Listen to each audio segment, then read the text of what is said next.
ഭൂമിക്ക് സെന്റിന് 5000 മുതൽ 10 ലക്ഷം വരെയാണ് ന്യായവില കണക്കാക്കിയിരിക്കുന്നത്. എറണാകുളം നഗരത്തിലെ MG റോഡ്, മെറൈൻ ഡ്രൈവ് എന്നിവിടങ്ങളിലാണ് വില ഏറ്റവും അധികമെന്നാണ് ആദ്യം ലഭിക്കുന്ന വിവരം. തിരുവനന്തപുരത്ത് സെക്രട്ടേറിയറ്റിനു ചുറ്റുമുള്ള സ്റ്റാച്യു പ്രദേശത്ത് വില 2 ലക്ഷത്തിനും 5 ലക്ഷത്തിനും ഇടയിലാണ്.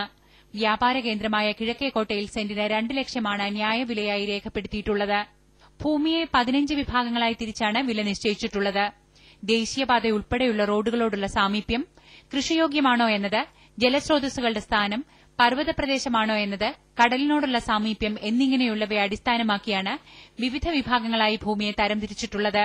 സർക്കാർ ഭൂമിയെ പ്രത്യേക വിഭാഗമായി തിരിച്ചിരിക്കുന്നത് അവയുടെ കയ്യേറ്റവും വ്യാജ രജിസ്ട്രേഷനും തടയാൻ സഹായകമാകുമെന്ന് കരുതുന്നു.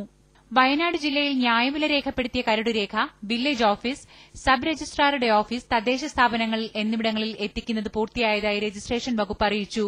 ഭൂമിയുടെ ന്യായവിലയുടെ വിശദാംശങ്ങൾ ഉൾപ്പെട്ട കരടുരേഖയുടെ വിതരണം മറ്റ് ജില്ലകളിൽ പൂർത്തിയാകാൻ ഒരാഴ്ച കൂടി സമയമെടുക്കും. മനോരമ ന്യൂസ്, തിരുവനന്തപുരം.